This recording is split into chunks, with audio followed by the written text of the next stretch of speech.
Aquí estamos, Una tarde más. una tarde más, llenitas de alegría. Sí, ya a las puertas de las Navidades. Sí, a las puertas ya, que ya se va viendo. Ya se va viendo ambiente navideño, Sí, ¿verdad?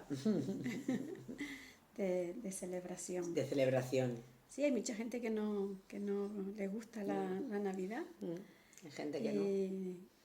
y no sienten que este sea un periodo del año bonito para ellos, para celebrar.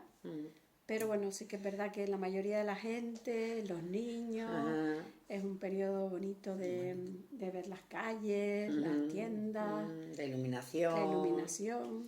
Sí, parece que las personas están un poco mejor de carácter, ¿no? Sí. Todo eso. Incluso el cambio, que todavía no es que haya llegado mucho, pero el cambio de estación que aquí es poco frecuente. Sí, que se nota poco. Se nota Se poquito nota poco. y lo tenemos poquito, Sí. 2 meses al Sí, año. sí.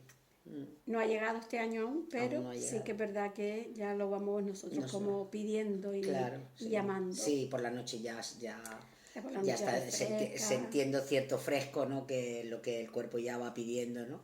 Sí. Así que Pues aquí estamos, que el tema de hoy, Manuela, dejar de luchar contra la ansiedad.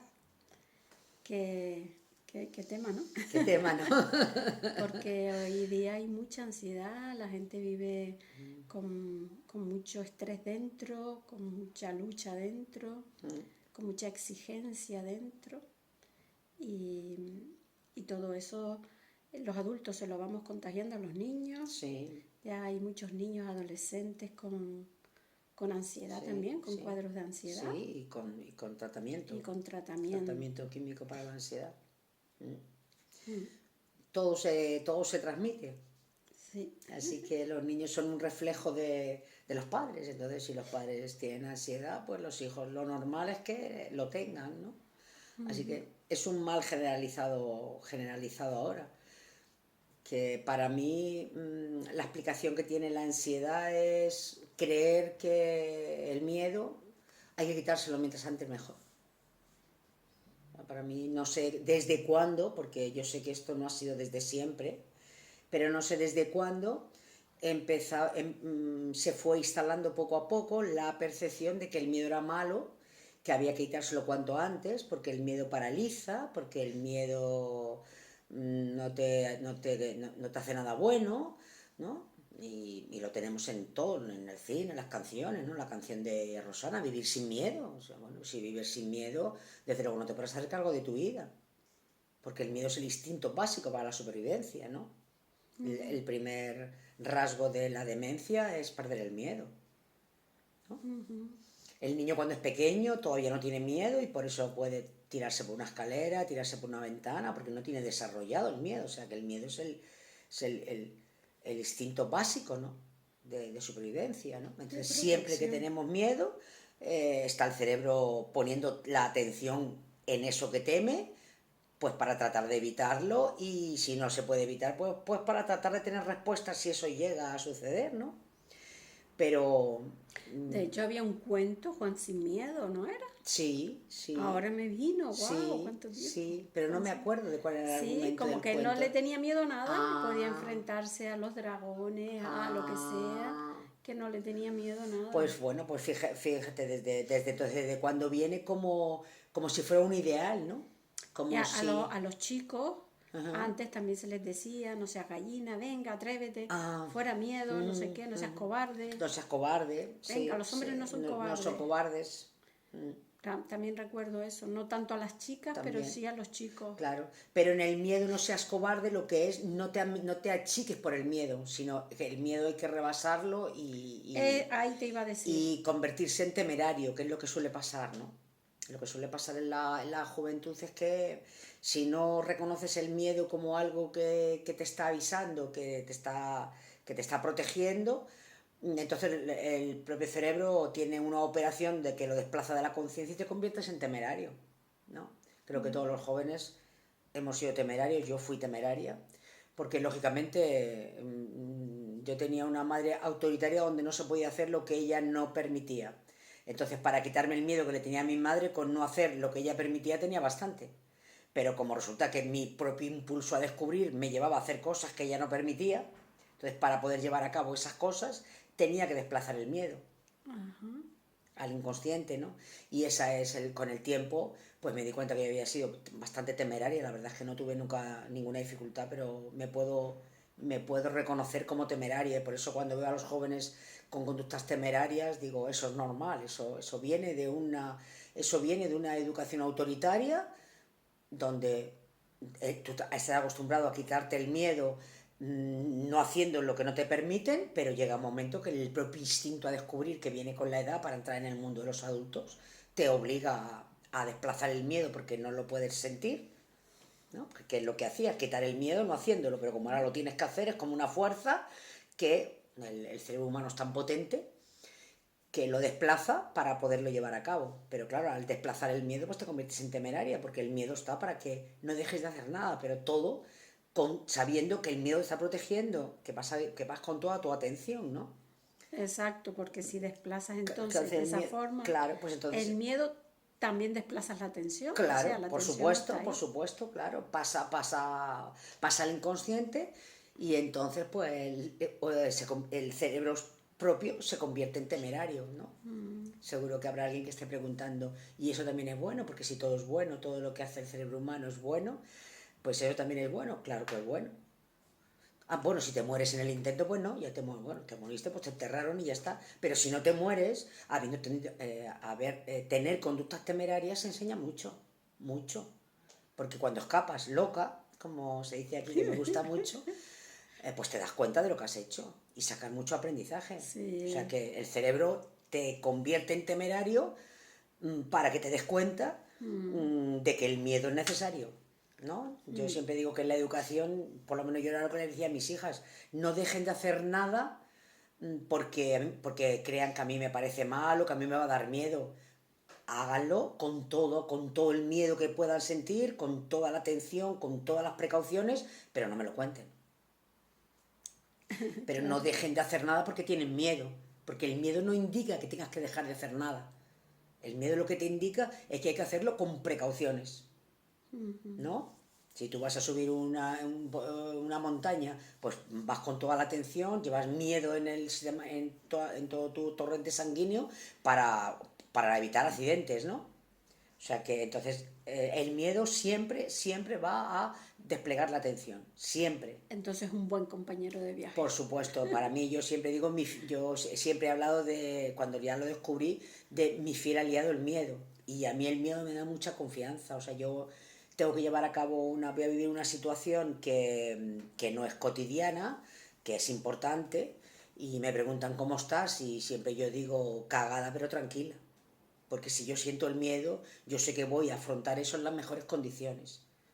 Como puede ser un diagnóstico, una enfermedad o cualquier situación que puede ser complicada, ¿no? Entonces a mí el miedo me da confianza porque sé que voy en las mejores condiciones, ya mi cerebro ya va preparado para desplegar todo lo mejor de mí para afrontar aquello que pueda suceder allí. Si no tengo miedo, desconfío. Eso que siempre se ha dicho de exceso de confianza, pues exactamente. Yo que tuve un accidente de coche hace muchos años, como 25, creo que sea por ahí, y el coche quedó siniestro total, a mí no me pasó nada afortunadamente, pero yo sé que a partir de ese momento ya no he vuelto a conducir nunca más sin atención. Siempre la confianza siempre está por debajo del miedo, y si me va algún pensamiento y por momentos pierdo la atención, yo noto como hago así, quiere decir que en mis venas se despliega el miedo para volver a bajar la confianza, porque exceso de confianza, porque los accidentes pasan, una de las cosas, por exceso de confianza, ¿no? Con el coche, con las máquinas peligrosas, con todo eso, ¿no? O sea, cuando uno empieza a conducir generalmente no tiene ningún accidente porque vas con mucho miedo y vas con mucha precaución y con mucha atención. Luego ya vas cogiendo, vas rodando, vas rodando, vas rodando y viene el conductor o la conductora temeraria, que es con falta de atención. Y entonces, afortunadamente, pues todos los conductores o los que andan con máquinas peligrosas tienen un accidente que no siempre es grave, pero es suficiente para que ya en el cerebro entre esa señal y ya no vuelva nunca más a conducir con la confianza por arriba del miedo, que es lo que hace que no haya atención. Está automatizado esa acción, no hay ninguna atención, ¿no? Como por ejemplo lo de cuando el suelo está mojado, ¿por qué ponen la señalización, no? Pues para que vayas con atención, ¿no? Yo siempre veía eso, nunca supe ni me preocupé de qué significaba eso, nunca le había puesto asunto hasta que un día me caí, me dijeron, hombre, es que estaba puesto que estaba el suelo mojado, y yo pensé para mí, nunca me preocupé de saber por qué estaba eso ahí, porque no me entró la curiosidad.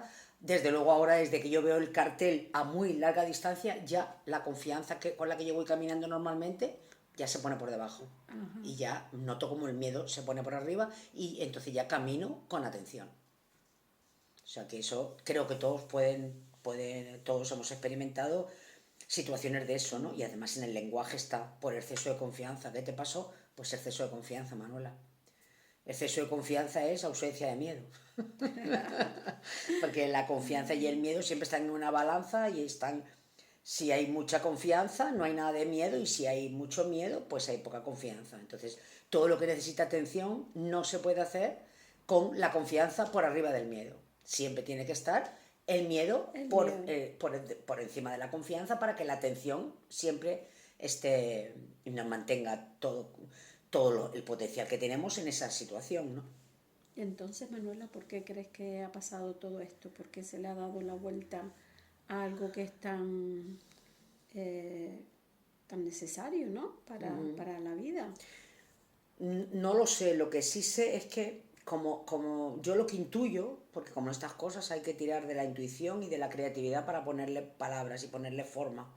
Yo lo que intuyo es que la sociedad ha ido exigiendo cada vez más, cada vez más, cada vez más, y el tiempo es el que es. O sea, el día tiene 24 horas, sigue teniendo 24 horas, no tiene 38, ¿no? Pero se han ido metiendo actividades, metiendo intereses, metiendo, como si el tiempo fuera un chicle, ¿no? Entonces, desde que nos levantamos, nos encontramos que tenemos creadas en el cerebro muchas necesidades, o sea, muchas órdenes que hay que hacer esto, y nada más que abrimos los ojos, el cerebro lo único que te advierte es de que todo no lo vas a poder hacer. Entonces, cuando te indica que todo no lo vas a poder hacer, que es el miedo a la necesidad, a que muchas necesidades de las que tienes van a quedar sin cobertura, activa el miedo. Y entonces nada más que notas que activa el miedo, empiezas a batallar contra él porque no tendrías que tener miedo. Porque por otro lado se ha vendido que el miedo inmoviliza, que la educación está basada en el miedo. No, perdona, la educación ha estado basada en la amenaza, no en el miedo. Pues si hubiera estado de verdad en el miedo, hubiera sido obediente todo el mundo. Y hubo algunos que fueron obedientes y otros que se llevaron una paliza diaria, pero no obedecieron. Así que estaba basada en la amenaza, no en el miedo. No en el miedo. Porque a mí me lo han contado, personas que llevaban palizas muy a menudo porque no hacían lo que había que hacer, pero era tanto el miedo a la paliza que era como que suceda ya. Entonces, como era un daño físico muy grande el que se recibía, lógicamente, porque eso no es una amenaza, ¿no? Una amenaza es que te digan que te van a matar, pero no te han matado, y otra cosa es que te peguen una paliza, con un cinto, con una de esas, me cuenta gente que le han pegado con una, de lo de regar, con una manguera. Hay gente que le han pegado con manguera. Yo he escuchado con mangueras, con palos, con zapatilla, ¿Con cinto? con cinto, ya, zapatilla ya lo he dicho. Creo que no se me... Con la regla en el creo colegio, que no se me olvida con la regla en el colegio me pegaron a mí, sí, con una regla exactamente. Entonces, yo creo que lo que pasa es que las personas, desde que se levantan, nada más que abren los ojos, el cerebro activa el miedo, avisando que van a quedar necesidades sin cubrir. Porque es imposible. Y entonces, como el propio estrés que se genera de la necesidad que uno ha creado de ver que no se va a poder cumplir, pero tú mantienes la necesidad en lugar de abrirte a la posibilidad. Claro. El mantenerte en esa necesidad, claro. Al llegar la noche, ves que has estado todo el día como batallando y recibiendo frustración a la vez. Claro. Necesidad, frustración, necesidad, Claro, frustración.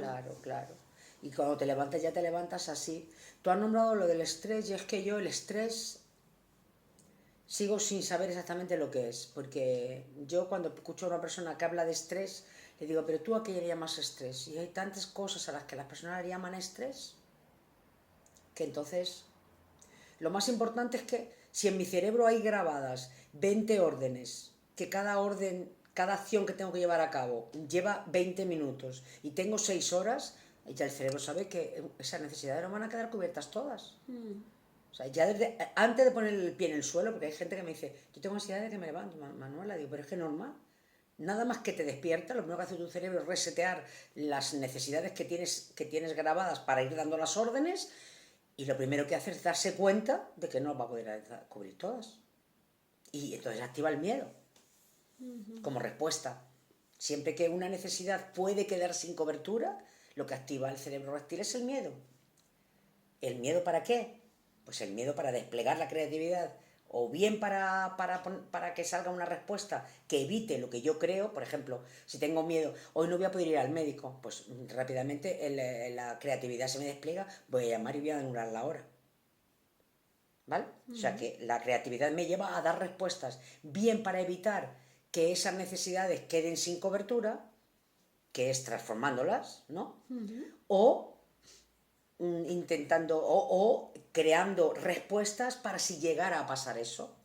Por ejemplo, yo no llamo al médico, pero digo, bueno, si no llego, pues después ya le digo que me he puesto mala, que mi hijo ha tenido anoche una noche muy mala, ¿no? De alguna manera el cerebro siempre está, ante lo que puede suceder, siempre está generando respuestas que puede ya poner en marcha o creando otras por si eso llegara a suceder.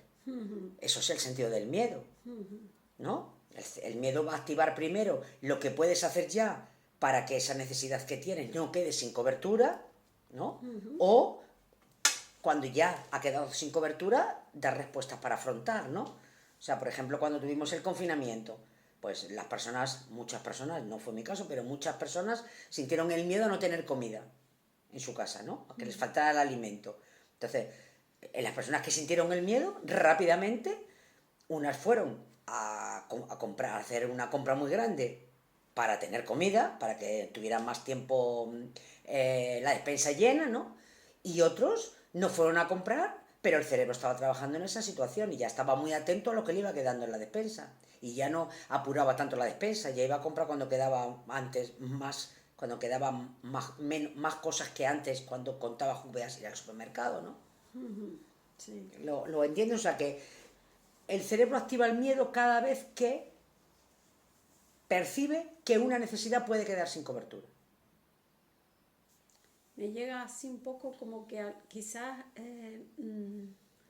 no identificamos al miedo o no le ponemos ese nombre a esa sensación de miedo. A mí las personas que tienen ansiedad, cuando les pregunto, intenta ponerle palabra, la verdad es que igual que al estrés le ponen muchas cosas, a la ansiedad, todo el mundo después de decirme muchas cosas dice, Manuela, es como un miedo. O sea que... Claro, pero eso ya es cuando le vas buscando, cuando le buscas... Claro, claro, porque como le llama ansiedad, le digo, pero ¿tú a qué le llamas ansiedad? Si hay dos emociones, que son la frustración y el miedo, ¿cuál de las dos es? Porque ansiedad es una forma de llamar a algo. ¿A qué se lo llamas? Y entonces las personas no tienen mucha dificultad para decir es miedo. Claro, pero ahí en una conversación indagando y tal, claro. Pero me llegaba eso justo, Sí, que claro. la gente quizás no asocia esa ansiedad, Sí, que es efectivamente sí. esa desazón Sí, interna, sí. no voy a llegar, no lo voy a hacer, no voy a estar, mira dónde me he metido, no sé cuánto, Claro. para qué me comprometí, todo ese... Claro, no lo relaciona angustia, con el miedo. Exacto, no lo Claro. relaciona. No la relaciona porque hay que negar el miedo. Porque si tú tienes miedo, a ver dónde te has escapado tú. Una persona con miedo, como es de esos de personas de segunda, entonces las personas de primera, que suelen ser las que tienen ansiedad, pues ya no le llaman miedo, ¿no? Es más, si ven con otra y dicen, no, que yo tengo miedo, pero ¿a qué tienes miedo, mi niña? Y eso te lo está diciendo alguien que desde que se levanta ya está cagada. pero como se ha dado esta propaganda tan mala del miedo, pues al miedo, y encima ya desde la medicina el diagnóstico que te hacen es ansiedad, pues entonces ya está, ¿no? Ya está que se ha completamente desplazado el miedo, entonces no es miedo, es una cosa que es un cuadro clínico, que lo que tienes que hacer es tomar medicamentos, claro. Y cada vez hay más gente tomando medicamentos. Cada vez más gente. Más gente, sí. Sí. Lo que pasa es que Más jóvenes. cada vez también hay más personas que dicen que los medicamentos para la ansiedad, pues que ellos sienten que hay una parte del cerebro que no está funcionando bien. Que ellos se notan que algo está a medio gas. Digo, hombre, claro que está a medio gas. Sí, Claro, lo que hacen los ansiolíticos es dormir el cerebro la reptil. propia voluntad. Claro, Es como... te duerme el cerebro reptil para que no active el miedo. Si lo duerme, pues como han hecho toda la vida las drogas, ¿no? Es lo mismo, ¿no? Es simplemente, si tú tienes miedo, pues te tomas un ron y te tiras de cuántos metros de altura, ¿no? No, antes no había ansiolíticos, había otras cosas, pero que era lo mismo, ¿no? Pero lo más importante es eso, comprender que el miedo no crea malestar. Lo que crea es un estado de atención, que lo tenemos relacionado con el malestar porque en la educación vivimos siempre con miedo a nuestros padres. Es verdad que cuando hay miedo puede darte en la barriguilla Sí, pero no es malestar. un hormigueo, una cosa. Pero no es malestar, porque el enamoramiento es miedo, pero ese miedo no lo vemos como malo. Claro, ¿no? Claro. Y el miedo de los deportes de alto riesgo, ese miedo nadie lo rechaza. Y el miedo de todas las atracciones de las ferias, ¿no? Y el miedo de las películas de terror. O sea, el miedo que no sea asociado al daño físico, que es como nos educaron nuestros queridísimos padres, que descansando en paz estén, porque dieron lo que tenían, pues es por eso por lo que nosotros leemos el miedo como algo malo, asociándolos con eso. Pero el miedo para el ser humano nunca lo ha asociado con nada malo. De hecho, es que, fíjate de los miedos que te estoy hablando, del enamoramiento, de los deportes de riesgo, de las películas de terror, de las atracciones cada vez más complicadas, de la noche del Halloween, de la casa del terror.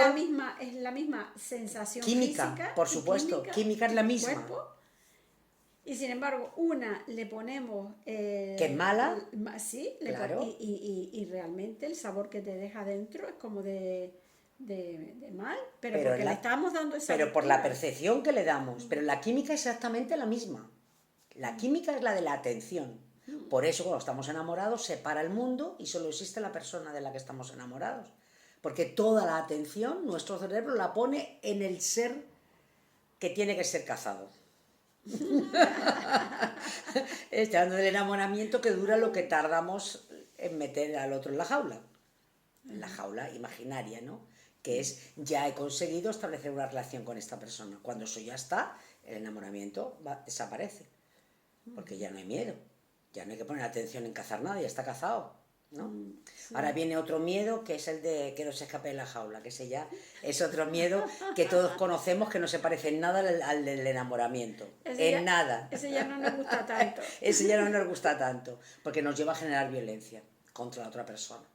Y contra uno mismo. Y contra uno mismo, pero contra uno mismo porque la genera para generarla contra el otro, pero de entrada lo que sale es la violencia contra la otra persona.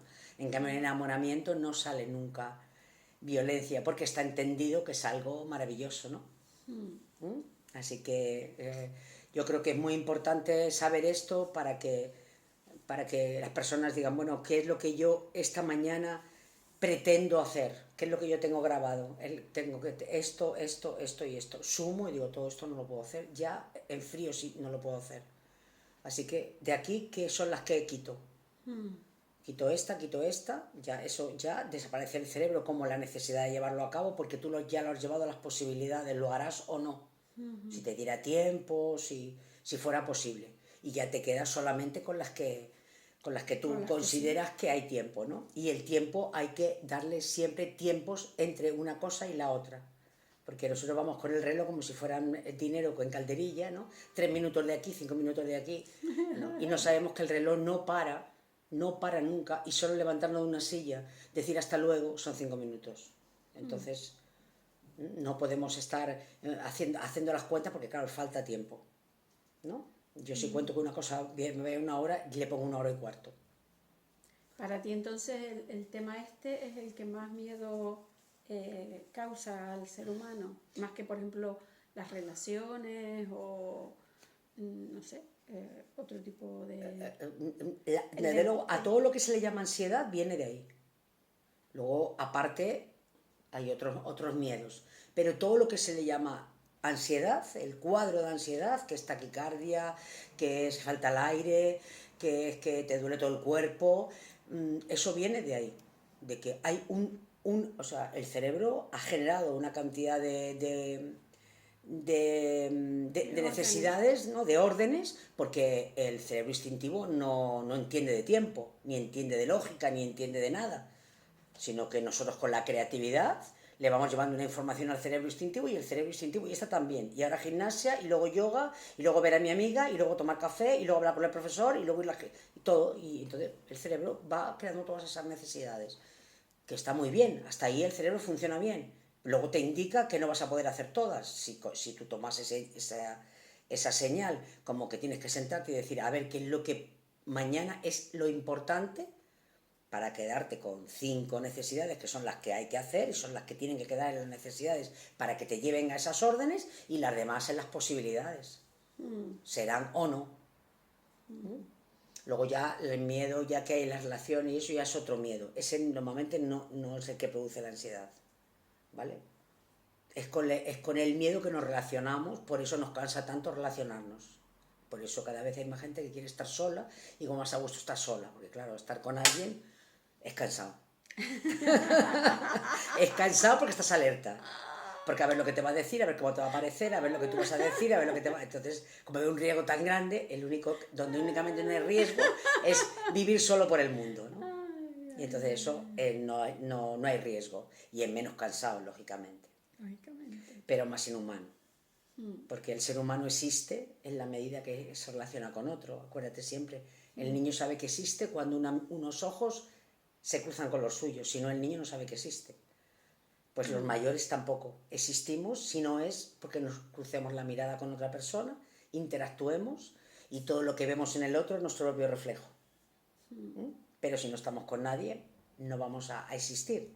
Para nosotros mismos no vamos a existir. O sea, vamos a ser completamente inexistentes, ¿no? Y eso pues generalmente puede llevar a otros trastornos. Claro. Sí, se me está ocurriendo eso, sí, de los otros tipos de miedo. De miedo. Que sí, que a lo mejor podemos hablarlo en otro momento. Sí. Cualquier día se me ocurrirá. Pero este es digamos, el troncal, el que están afectados los niños igual, los niños contrarreloj, o sea, a los padres yo por lo menos con los que he trabajado y los que llevo y los que me encuentro todos los días, o sea, lo primero que viene es que, mira, ¿a qué hora te levantas tú? No, yo pongo el despertador a las 6:30. ¿A qué hora tienes que salir de tu casa? A las 7:30. Tienes 2 niños de 3 años y 5. Digo, no salen nunca a las 7, a las 8 y a las 7:30. Dice, no, claro, no salgo nunca. Digo, pero que como tú te levantas a las 6:30 para las 7:30 estar en el coche. Te tendrás que empezar a levantarte a las 6 menos cuarto. Y luego ya ir apurando, ¿no? Vas probando y dices, bueno, a lo mejor me sobra un poquito. Bueno, porque el niño no lleva el ritmo que llevas tú. El niño no se viste, no puede hacer las cosas en el ritmo que llevas tú. Eso es imposible, ¿no? Pues no, parece que a los padres esto les cuesta mucho. Cuando, claro, como tienen hijos y siguen con la misma dinámica del trabajo, antes las madres eso no lo tenían. Sí. Porque como estaban en la casa, pues entonces todo era como más dándole el tiempo a cada cosa, ¿no? Pero que está muy bien que tú tengas que salir de tu casa a las 7:30, pero que tú tienes que dar un tiempo, que tu hijo no entiende de reloj, que no sabe si lo estás despertando a las 5:30 o a las 7. Lo que necesitas es un tiempo para hacer las cosas tranquilo. Sí, esa es otra que... Y salir de su casa tranquilo. Las personas no tienen el mismo ritmo. Claro. Hay personas que son más lentas por la mañana. Claro, pero sobre todo que los niños no entienden de reloj. Los niños no le van a poner ningún asunto que su madre le despierte a las 5:30 de la mañana porque hay que salir de casa a las 7. Los niños no entienden que eso sea un madrugón, eso es de los mayores. Los niños de eso no entienden. Así que lo que hay que hacer es darles el tiempo, sobre todo para que luego ellos aprendan a gestionar ese tiempo, ¿no? Y cuando ya son un poquito más grandes, ya te dicen, mamá, va a empezar el cole, ¿a qué hora me tengo que levantar? Y hijo, tú sabrás, yo cómo voy a saber el tiempo que necesitas tú. Pero mami, ¿cómo lo hago? Pues primero prueba con 1 hora y luego ya lo vas ajustando. Primero que te sobre y luego dice, mamá, yo creo que con 3/4, pues tú verás, eso ya cada uno, ¿no? Pero en principio lo que tiene que aprender el niño con la madre y con el padre es a gestionar el tiempo para que dé tiempo a todo tranquilo, sin correr. Porque correr se puede hacer un día in extremis porque no ha sonado el despertador, por cualquier motivo, pero un día in extremis donde el cerebro dispara todo lo que tiene, ¿no? Pero no de forma natural que sea imposible que tú hagas las cosas en el tiempo que tienes asignado, ¿no? Porque eso va a llevar a muy malas consecuencias y eso lo dicen los maestros, que hay niños que ahora cada vez más hay que primero tranquilizarlos cuando entran en el cole. Primero hacerles un poquito de respiración porque los niños llegan como motos. Llegan como motos porque desde que se levantan ya están con el corre, corre, venga, corre, corre, venga, corre, corre. Hombre. Sí. Bueno, los que no tienen niños y lo quieren hacer así, pues bien, pero cuando tienes un niño, lo primero que tienes que darte cuenta es que el niño necesita un ritmo. Y que si se tiene que acostar a las 7 de la tarde, se tendrá que acostar a las 7. Pero que si se tiene que levantar a las 5 de la mañana porque tu horario laboral te lo obliga, tú al niño le das las horas que necesita de dormir y las horas que necesita para ir al cole. Las que necesite, ya está. No pasa nada, que sean de madrugada, que sea de noche o que sea de día. Eso el niño no le pone ningún asunto a eso. Así que pues nada, lo dejamos aquí a ver si por lo menos las personas cuando sientan estos miedos no se lo quieren quitar y solamente con no, porque a mí cuando me dicen es que ya cuando me levanto ya tengo miedo a sentir ansiedad, digo claro, porque miedo a sentir ansiedad porque te va a frustrar sentir ansiedad, porque te parece que sería mejor no tenerla, no has hecho nada no te han enseñado cómo, pero ya te levantas con eso, entonces si te levantas con ansiedad, pues te vas a levantar con ansiedad, pero ya sabes que te está indicando, ¿no? Conmigo lo que vas a aprender es qué te va indicando para poderlo afrontar, ¿no? Y el primer ejercicio es ese. Si ya te levantas así, siéntate tranquila y mira a ver cuántas cosas tienes para ese día que son imposibles. Muy bien, qué así bueno. Así que bueno. Otra pinceladita más. Otra pinceladita más. Quería decir que la semana que viene no tendremos vídeo ni programa de radio, porque aprovechando que yo no cojo vacaciones, porque a mí viajar no me gusta y para mí no hay cosa que más me guste que mi trabajo, pero aprovechando que hay 2 días de fiesta, que voy a tener familia en mi casa, pues voy a coger la semana que entra de vacaciones, así que no va a haber vídeo ni va a haber programa de radio. Ajá. Así que será una semanita para reflexionar en lo que estén viviendo, tanto días de fiesta, con familiares, con amigos, pues pararse y decir, voy a hacerme yo todos los días una agenda por la noche de cuántas cosas tengo que hacer mañana, no. ¿Cuántas cosas me da tiempo a hacer mañana? Esta y esta. Las demás las haré si da tiempo. En las posibilidades. Exactamente, cuando digo tengo que, me recuerdo. De hecho, todas deberían estar en las posibilidades. Exacto, pero para dar prioridades, porque el cerebro necesita saber cuáles son las prioritarias, pues cuando yo digo mañana, ¿qué es lo que tengo que hacer? Pues recordarse siempre, yo no tengo que hacer nada, sino qué es lo prioritario a lo que tengo que darle prioridad. 3 o 4 cosas y el resto están las posibilidades. Si es posible lo hago y si no, pues como decía un jefe mío cuando yo era joven, que todos los días se apuntaba todo lo que tenía pendiente. Lo que hacía lo tachaba y lo que no, para el día siguiente. Y yo decía, pero es que mañana tampoco lo vas a hacer. Dice, pero da igual, yo todos los días parto de todo lo que está pendiente y luego voy estableciendo prioridades, ¿no? Que yo le decía, no es mejor que tú digas esto para dentro de 2 días, esto para dentro de 3, y me decía que no. Me decía, no, Manuela, no. Yo todo lo que tengo pendiente lo pongo para mañana. Y como mañana no lo voy a hacer todo, pues lo voy tachando y luego para pasado. Y bueno, era su forma de trabajar, que a mí me pareció que era que era muy afortunada, o sea, era porque, claro, porque su propio cerebro, ante lo que iba sucediendo en el día, iba dando prioridades, ¿no? Claro. Y a lo mejor en frío dice, bueno, esto lo paso para el miércoles, y resulta que el martes haces algo que eso te viene bien empatarlo, porque está en la zona, porque entonces al principio yo tenía otra forma y yo le decía, pero yo creo que es mejor así, y él siempre me decía, no, Manuela, no. Y es verdad, con el tiempo comprendí que es verdad, que ponerlas todas como todas las que están pendientes, pero sabiendo que tengo 3 o 4 que son las que voy a dar prioridad y las demás se irán metiendo si son posibles. y si no, para mañana. El trabajo siempre que yo recomiendo hacer con la actividad con el trabajo, ¿no? De que tomarse unos minutos para lo que has hecho, tacharlo, y lo que no, pasarlo para mañana, para que te vayas tranquila. Que por muchas cosas que se hayan quedado sin hacer, mañana es otro día. Siempre. Amanece. Siempre. Mañana amanece de nuevo, ¿no? Y si no amanece, pues hasta hoy has hecho todo lo que has podido. Tampoco pasa nada, ya lo hará alguien seguramente. Sí, así es. Así que pues disfruten de esta semana de, Sí. de varios días de vacaciones y de que es una semana un poco diferente, ¿no? Por tener 2 días de Diferente. fiesta, Sí, que creo que es genial. la única semana en el año que tiene 2 días, además, no juntos como Jueves Santo y Viernes Santo, que son 2 fiestas seguidas, sino 2 días, uno sí y otro no, Separado. que para el cerebro no, es otra sensación. Así que disfruten lo que puedan. Sí, igualmente. Un besito Un para besito. todos. ¡Mua!